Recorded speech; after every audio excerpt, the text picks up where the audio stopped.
Despite Deflategate suspension, Tom Brady could go down as greatest QB ever.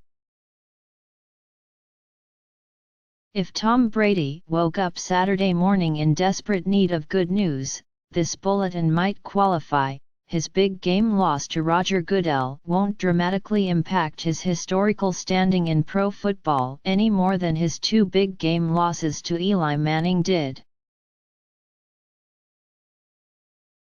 Brady can still go down as the greatest quarterback, maybe the greatest player, in NFL history.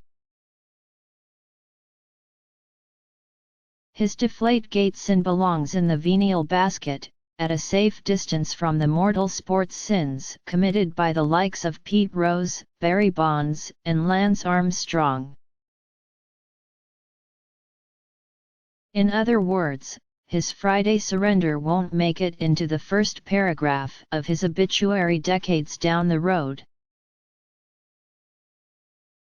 That obit will surely include Brady's 4-game suspension for his alleged involvement in the deflation of footballs the New England Patriots used in the AFC Championship game victory over the Indianapolis Colts 2 seasons ago, but the misdemeanor crime and punishment won't shape the story of Brady's football life.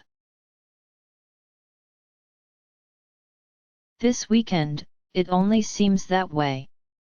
Though coaches often say there are no losers in tight, hard-fought games, there were clearly no winners in this one, Goodell included. The commissioner might have had his near-absolute authority notarized, but he can't possibly believe this 18-month debacle served what he's highly paid to protect, the best interests of his league. Deflategate was a 4-ring circus that effectively and mercifully ended when Brady decided his pursuit of a record 5th Super Bowl ring could be compromised if he won a temporary stay of his suspension while trying to take his case to the Supreme Court. The timing was too perilous to mess with.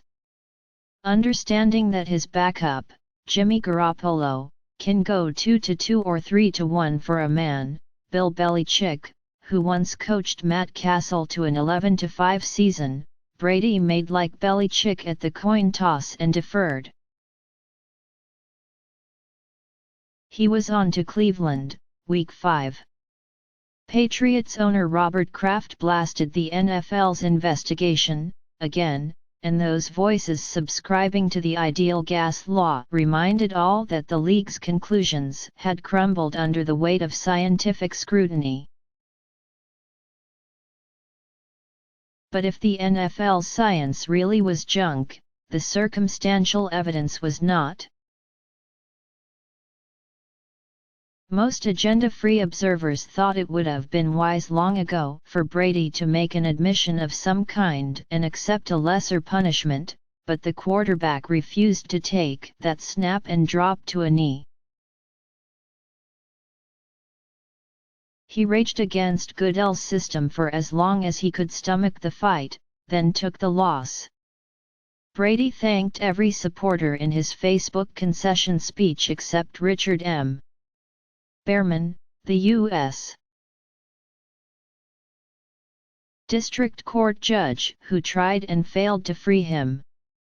The 2016 Patriots will be fine because the Patriots are always fine in the AFC east of the Miami Dolphins, Buffalo Bills, and New York Jets. Ever since Brady became a starter early in the 2001 season, one quarterback other than Brady, has managed to win an AFC East title. Chad Pennington did it for the 2002 Jets, and for the 2008 Dolphins, who won after Brady went down for the season in Week 1. Go ahead and look around the division. Nothing much has changed. Ryan Tannehill, Tyrod Taylor, and Ryan Fitzpatrick/Geno Smith for 16 games still isn't nearly as good as Tom Brady for 12. So the short-term damage will be minimal. Garoppolo looks pretty good for a backup, and now the Patriots will get a valuable 4-game look at Brady's potential successor after the benched franchise player turns 39, on August 3. Long term? Now we're talking about the L word, legacy, and whether Deflategate will stick to Brady's. The quarterback didn't get caught using performance-enhancing drugs, and didn't get busted for gambling on his sport. He did allegedly know his equipment guys were tampering with those game balls, and he did ditch a cell phone that investigators wanted to view. One of the 2nd U.S.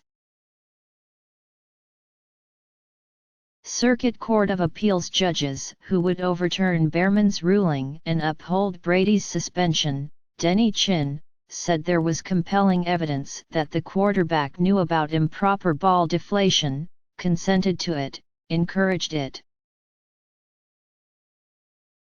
The other judge, Barrington Parker, said Brady's explanation for why he destroyed his phone made no sense whatsoever. Brady badly hurt his own cause, and so this dark Deflategate comedy will forever remain a part of his career. But on Truth Serum, even the most narrow-minded Jets fans would admit that Brady became the dominant player of his generation by outplaying, outworking, and outsmarting opponents, and not by cheating.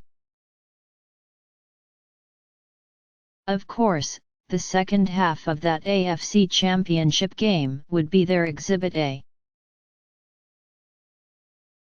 In the end, Brady can surpass Joe Montana, and Johnny Unitas and Peyton Manning, as the presumed greatest quarterback ever, and compete with Jim Brown, Jerry Rice, and Lawrence Taylor for the unofficial title of greatest all-time player. One more championship, as Brady closes hard on his 40th birthday, would make for a stronger oral argument than any made on his behalf in the courtroom.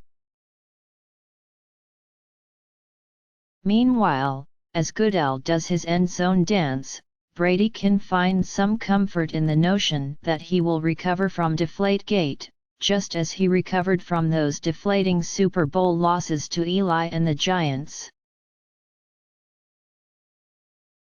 He'll just need a little time to heal, a little room to breathe. This surreal case hurt him, no question, but it didn't destroy him or severely diminish him.